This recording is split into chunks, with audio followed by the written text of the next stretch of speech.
So that's Genesis chapter 19, starting at verse 1.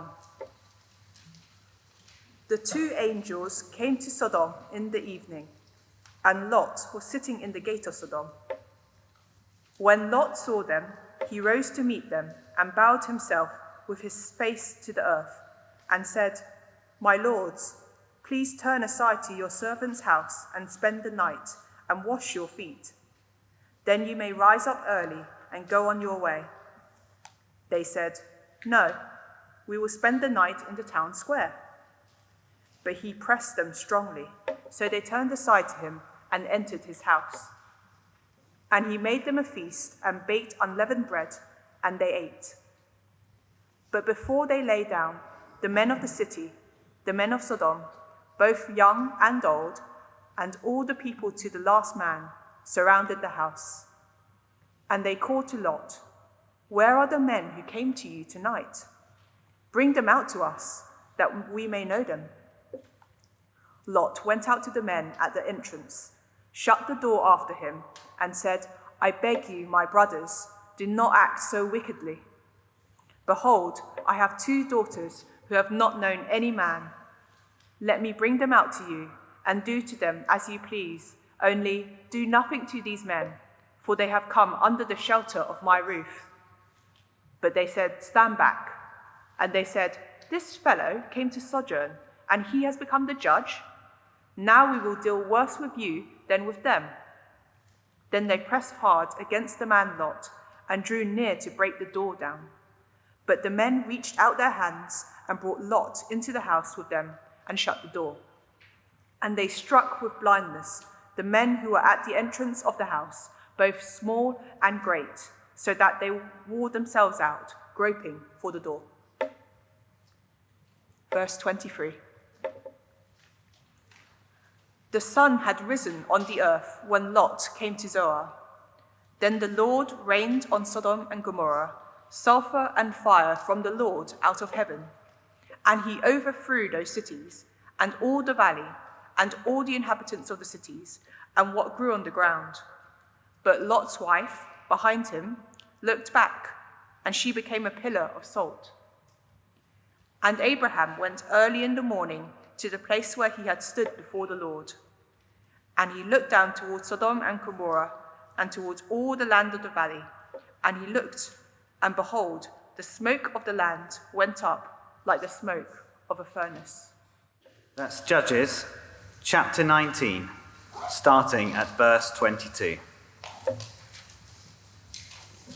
As they were making their hearts merry, behold, the men of the city, worthless fellows, surrounded the house, beating on the door.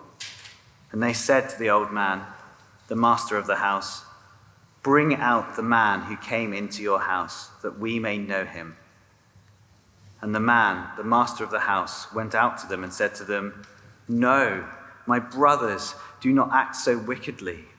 Since this man has come into my house, do not do this vile thing. Behold, here are my virgin daughter and his concubine. Let me bring them out now. Violate them and do with them what seems good to you. But against this man, do not do this outrageous thing." But the men would not listen to him. So the man seized his concubine and made her go out to them. And they knew her and abused her all night until the morning. And as the dawn began to break, they let her go.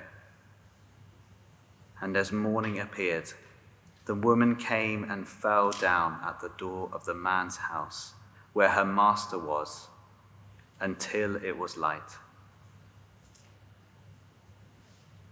And her master rose up in the morning, and when he opened the doors of the house and went out to go on his way, behold, there was his concubine, lying at the door of his house with her hands on the threshold. He said to her, "Get up, let us be going." But there was no answer. Then he put her on the donkey, and the man rose up and went away to his home. And when he entered his house, he took a knife, and taking hold of his concubine, he divided her, limb by limb, into 12 pieces, and sent her throughout all the territory of Israel. And all who saw it said, "Such a thing has never happened or been seen from the day that the people of Israel came out of the land of Egypt until this day." Consider it, take counsel, and speak. Well, let's keep our Bibles open in Judges 19, and there's an outline of where we're heading as well you'll find in our service sheets. Mission Impossible. Now, I'm old enough to remember the TV series, which most of you will have no idea what that was about, but it's now much better known as the film franchise with its 7 installments so far. And the plot in each, let's be honest, is pretty straightforward. There is a dangerous, impossible situation. But then Ethan Hunt, Tom Cruise, saves the day. That's it. Tom Cruise, of course, is getting on. Soon he'll be a pensioner. What is going to happen when Tom is gone? Will it be that maybe one day, without him, it truly will be mission impossible? Well, the book of Judges ends with this 5-chapter-long conclusion, chapters 17 to 21. And last week, you'll remember, we looked at chapters 17 and 18. We saw Micah, his gods, the Levite, and the Danites. And it was all showing us really what happens when people turn away from God. Do you remember what we saw? There's idolatry, religion, complacency, autonomy, violence, emptiness, exposure. We saw how sometimes a semblance of respectability is maintained for a while, but the trajectory is downwards. And we certainly see this slide in this second half of the conclusion, this week's chapters 19 to 21, which we're looking at this afternoon. What we see first is the catastrophe of doing what is right in one's own eyes. The catastrophe of doing what is right in one's own eyes. Chapter 19, verse 1. In those days, when there was no king in Israel, a certain Levite was sojourning in the remote parts of the hill country of Ephraim, who took to himself a concubine from Bethlehem in Judah, and his concubine was unfaithful to him. So we're introduced to a Levite, that is an Israelite from the tribe of Levi. And there's also his concubine, who is his wife, sort of. But we learn, verse 2, she's been unfaithful, which means she then goes to her father's house. And then as we read on, the Levite goes to get her back. Well, the Levite receives a warm welcome from his father-in-law. He gives generous hospitality for several days, but eventually the Levite and the concubine and the servant head off on their way. But they go out late in the day, and so they need to find somewhere to stay on the journey. First, they get to Jebus, which is now called Jerusalem, but at that time it was still occupied by foreign Canaanites, so they thought too dangerous to stay there. So they press on and get to the town of Gibeah, which is in the Israelite territory of Benjamin, and they wait in the city square. And there, an old man from Ephraim comes, he takes them in, and again offers them hospitality. That's verses 1 to 22, so we're going to pick it up again at verse 22. As they were making their hearts merry, behold, the men of the city, worthless fellows, surrounded the house, beating on the door. They said to the old man, the master of the house, "Bring out the man who came into your house, that we may know him." Awful. By know him, of course, they're not saying we want to make friends with a Levite. They have the biblical sense of knowing in mind. And it's going to be in no way consensual, but forced. So the Ephraimite pleads with them not to do it. Verse 23, the man, the master of the house, went out to them and said to them, "No, my brothers, do not act so wickedly, since this man has come to my house. Do not do this vile thing." Okay, then he goes on to make the offer of verse 24. "Behold, here are my virgin daughter and his concubine. Let me bring them out now, violate them, and do with them what seems good to you. But against this man, do not do this outrageous thing." which of course is one of the most sickening verses in the Bible. Two things to notice at this point. First, as we read this, we can't help but be reminded of what we heard in our first reading, of what happened in Sodom and Gomorrah in Genesis 19. There are so many parallels if you look at them. There's the stranger arriving in town, the city square, the offer of somewhere to stay, washing the feet, sharing a meal, depraved men surrounding the house, demanding the male guest for gang rape. The host protests, but offers 2 females instead. That happened in both. And Sodom, because of that, was renowned for such depravity. But now it's happening again. And the thing is, this time it's happening in Israelite territory. It's almost been highlighted to us by the way that the group avoided Jerusalem because they thought that would be dangerous with the foreigners. Let's go to an Israelite town. But this is showing us that without the Lord and a true turning to him, well, those who profess to be his people are no better than the world around. Second thing to notice, look again, if you can bear it, to the wording of that Ephraimite's gruesome offer in verse 24. He says, violate them and do what seems good to you. Or literally that reads, do what is good in your own eyes. When the Lord and his word are disregarded, this is what happens. People do horrific things while claiming it is good in their own eyes. This week, following legal developments with the abortion law in Arizona, the protesters were outraged. Where's the autonomy for the mother? They screamed, as if that justifies killing babies. In this country, the Cass report on gender identity services was released this week, and that exposed the damage inflicted by medical interventions by those who so confidently asserted this was in the best interests of those young people. Good in their own eyes. And we actually all find justifications, don't we, for our own version of morality, for what we want to do. In fact, this is so common, it seems normal. All around us, people are doing what is good in their own eyes. Well, where does this lead to? In Gibeah, we've reached verse 25. But the men would not listen to him, so the man seized his concubine and made her go out to them. And they knew her and abused her all night until the morning, and as the dawn began to break, they let her go. As the morning appeared, the woman came and fell down at the door of the man's house where her master was until it was light. Well, it's sad. But as we think what that man did, it was so shockingly callous. It sounds like that after the Levite kicked out his concubine to that mob, he then headed to bed and enjoyed a good night's sleep. Then in the morning, when he rose fresh and opened the door and saw his concubine on the doorstep, rather than showing any concern, he clearly instructs her to get up. Then, rather than treat her body with any sort of respect, he chops her up into bits.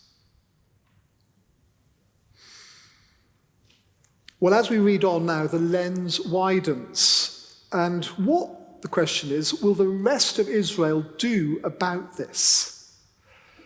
Look down to 21 verse 10, which gives us a summary. They are going to repay Gibeah of chapter 20 verse 10.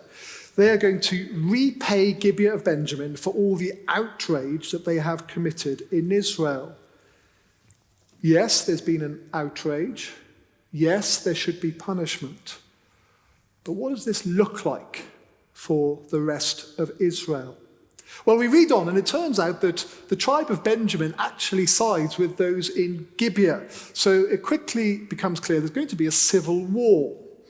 And there's 3 battles, and it turns out in the first 2, the other 11 tribes, despite a massive numerical advantage, come off very badly and lose 40,000 men. But then in the 3rd battle, it does go the other way. And we're told Gibeah is destroyed, and what's more, smoke rises from it, just like what happened back in Sodom. But then, look down to chapter 20 and verse 48. And the men of Israel turned back against the people of Benjamin and struck them with the edge of the sword, the city, men and beasts, and all that they found, and all the towns that they found, they set on fire. Every man, woman, child, animal destroyed. That is genocide by Israel against her own people. Which means the tribe of Benjamin is finished off. Well, almost, because 600 men had remained who had fled. But now the rest of the tribes realize, well, here's a problem. We don't want one of the tribes to be extinct. What would that say for the people of God? So they realize these remaining Benjaminites, well, they've got to perpetuate the tribe. They need more of them, so more descendants and fast. For which, then, of course, they need women. But Israel have destroyed all the women of Benjamin. And you might have thought, well, surely you could get wives for these Benjaminites from among all the other tribes. Except the men of Israel have made a foolish vow that that will never happen. So what do you do? Well, we read on, and the Israelites do what is right in their own eyes. They take matters into their own hands. They eye up the town of Jabesh Gilead, which is in Israel. What do they do there? Look down, 21 verse 11. This is what you shall do. Every male and every woman that has lain with a male, you shall devote to destruction. More genocide for no reason. Well, why do this? Well, if you look at verse 12, they do spare, you see, 400 young virgins who, it goes without saying, are now not going to get much say in what happens to them next. But we get down to verse 14, and it turns out there are still not enough women to ensure the survival of the tribe of Benjamin. So what now? Well, the next plan, in their eyes, they think, let's abduct innocent women. From where will they grab them? From Shiloh. Do you remember last week? That's the place where the house of God was, where God wanted to meet with his people. It was not the place for grabbing women. These chapters are hard to read and to hear, but we are seeing what happens when the effects of sin multiply and then go out of control. There's the initial horror of what happened in Gibeah. But then revenge kicks in and it escalates and escalates. Did you notice it started with a private household? It spread to that city of Gibeah. Then it went to the tribe of Benjamin. And now all across the nation, people are dying, women are suffering. Now that initial rape and death of one woman was very, very serious. But look how, as a result of it now, countless women are being abducted, raped, or killed. And the genocide is widespread. And this is a theme in the book of Judges. This is what happens to a world that goes away from God. There is vengeance. We saw it with Gideon. We saw it with Samson. And it is so true in our world today, isn't it?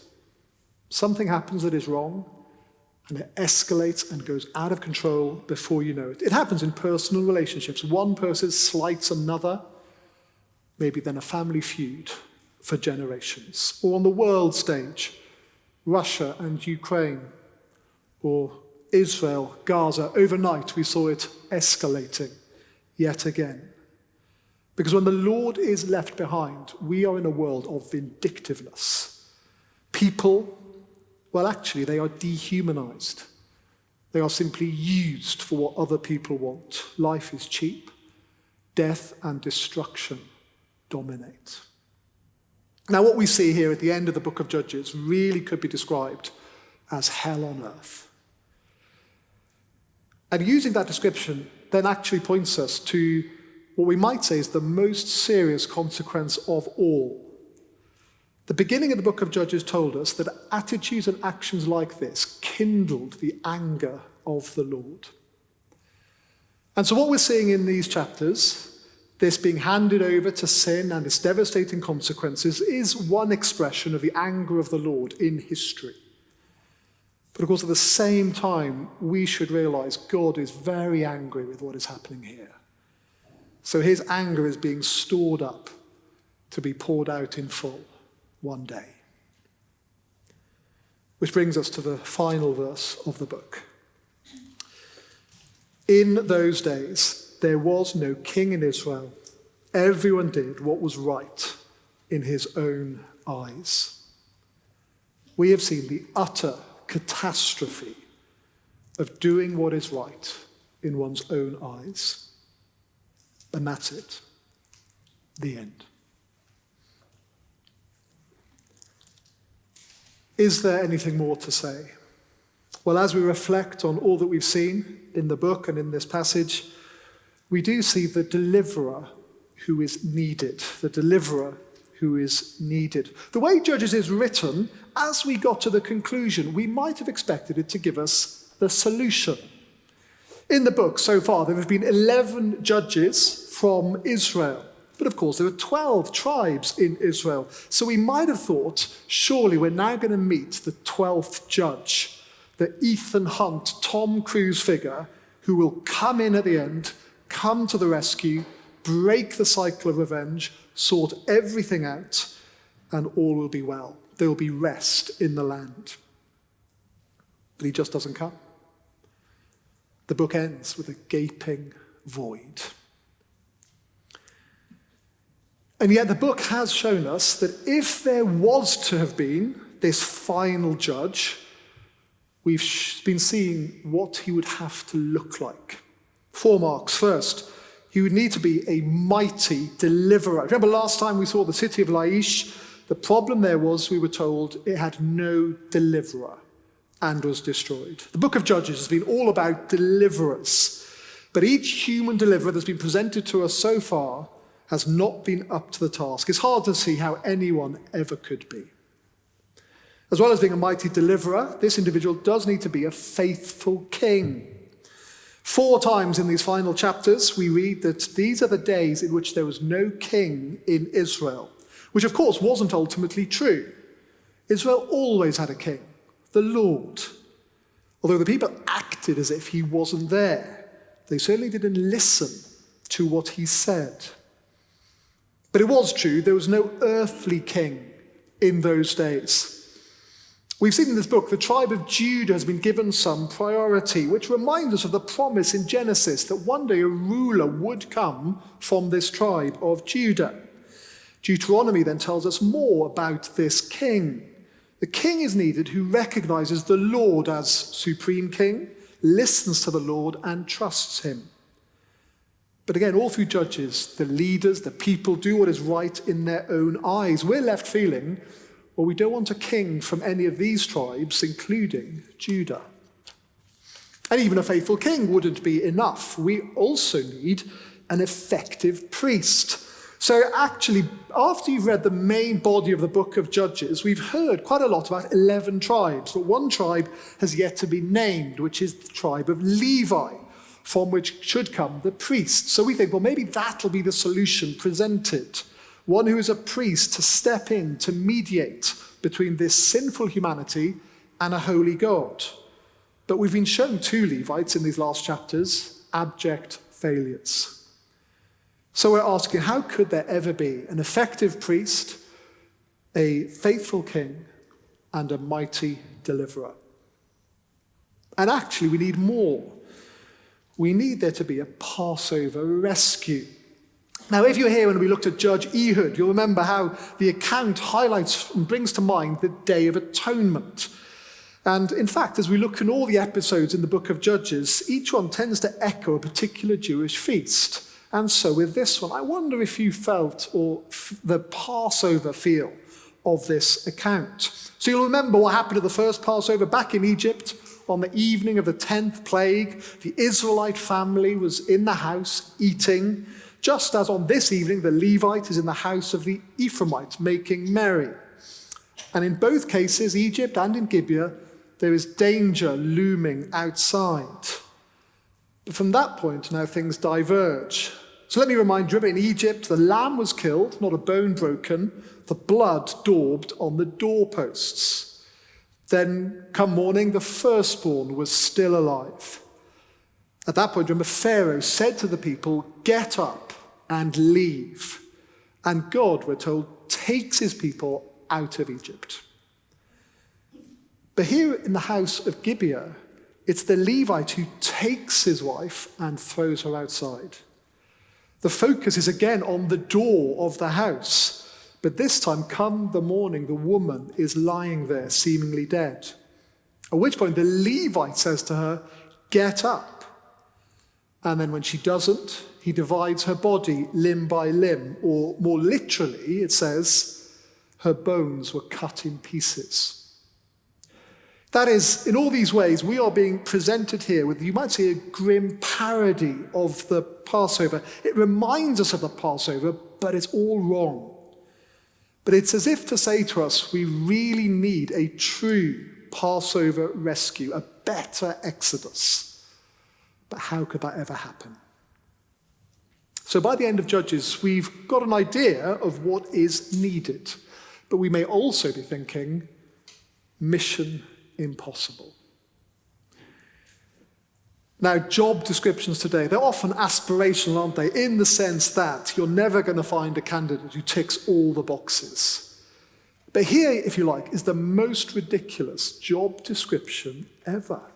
How could there ever be a person who is a mighty deliverer, a faithful king, an effective priest, who can bring about a Passover rescue? We might be led to despair, because reading Judges, that really is the only hope. That's what we need. If we can't find one of those, we're stuffed. That's what humanity needs. That's what all the world needs. Let's keep running with this. If there could somehow have been such a deliverer, what would he have had to do? I mean, in these chapters, what would he have done? Well, notice how here we have seen the crucial event which sets in motion all the rest is what happened at that house in Gibeah. But to understand it rightly, remember again how we begun. Look back at chapter 19, verse 1. In those days, when there was no king in Israel, a certain Levite was sojourning in the remote parts of the hill country of Ephraim, who took to himself a concubine from Bethlehem in Judah, and his concubine was unfaithful to him. Now, this woman being unfaithful, now that word has been used repeatedly in Judges already to describe how the people have turned away from the Lord and to idols, that the people have prostituted themselves before God. And then when this woman is described as the man's concubine, well, it's actually quite hard to work out her precise marital status, which of course is the same as is true for Israel. Israel was meant to be the Lord's bride, but she hadn't acted like it. So the question being set up as we reach these final chapters of the book, what would the Lord do with such an unfaithful spouse? Well, with that in mind, we read on. We come again to this terrifying moment. The mob is banging on the door, shaking the house. We hear that Ephraimite, do you remember, making the horrendous offer of handing over the concubine? So in the narrative, our eyes are now on that Levite. It's his call. At this moment, what will he do now? Or we should ask, what should he have done at that moment? Back in the Garden of Eden, life was bliss for Adam and his bride. But when the serpent slipped in, we should be asking, where was Adam? In the face of such a threat, surely Adam should have stepped in, taken responsibility, protected his wife. And then once Eve had fallen for the serpent's lies, what then? What should Adam have done as the Lord God came walking in the garden? Surely he should have stepped up, taken responsibility, protected his wife. But what did he do? He hid. And then when found by the Lord, what did he do? He blamed Eve. He threw her under the bus.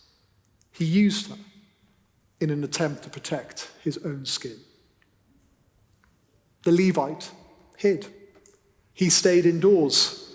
He didn't take responsibility. He didn't step out in between the mob and his bride.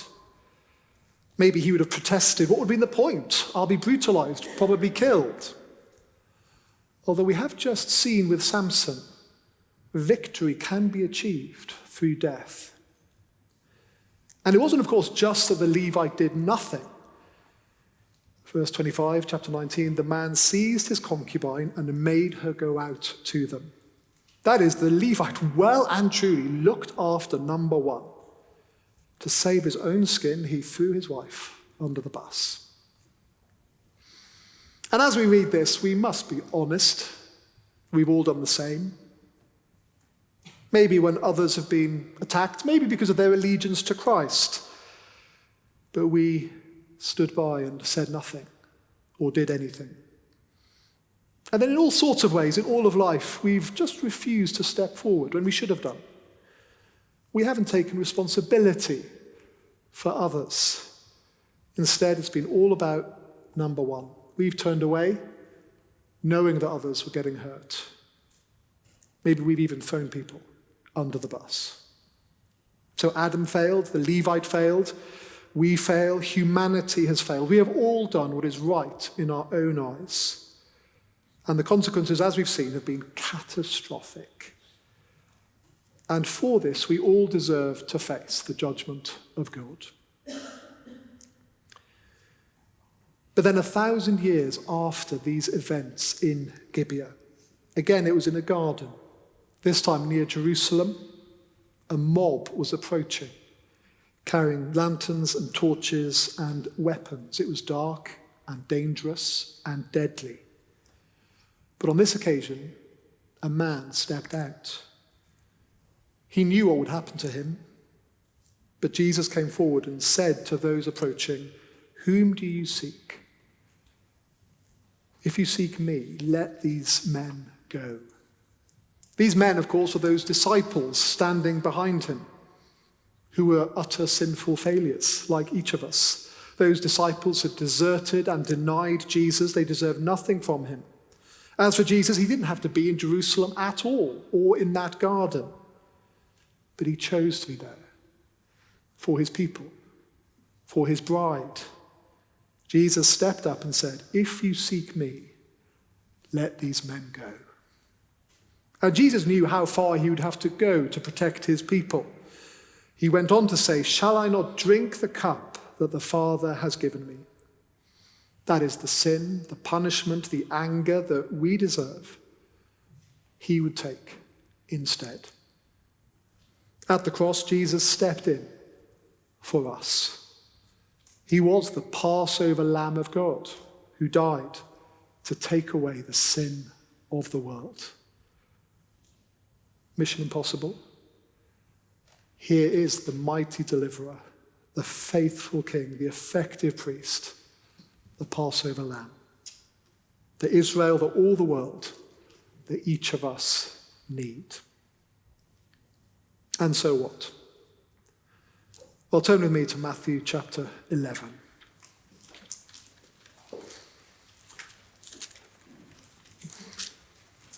Page 984.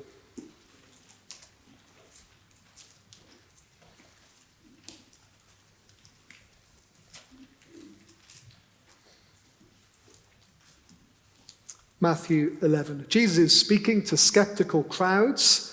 And look down to what he says in verse 23. "And you, Capernaum, will you be exalted to heaven? You will be brought down to Hades. For if the mighty works done in you had been done in Sodom, it would have remained until this day. But I tell you that it will be more tolerable on the day of judgment for the land of Sodom than for you." Of ourselves, we have no deliverer. We are facing this day of judgment of which Jesus speaks, utterly exposed. There is nothing or anyone to protect us. Jesus himself says it would be worse than Sodom or Gibeah. But wonderfully, that need not happen. Because astoundingly, there is a mighty deliverer, faithful king, effective priest. There is a Passover rescue on offer. And this deliverer makes an astonishing offer to each and every one of us. Look down to verse 28, and with this we will close. Jesus says, "Come to me, all who labor and are heavy laden, and I will give you rest. Take my yoke upon you and learn from me, for I am gentle and lowly in heart, and you will find rest for your souls." Our Father, we so praise you for the wonder of this mighty deliverer that you have given to us in your Son, our Lord Jesus. Thank you that he didn't step back, but stepped up, stepped in to take on himself what we deserve, to break this cycle of sin, to win our forgiveness, and to bring us back to you. Thank you that he does give to us this rest of life with you forever. Amen.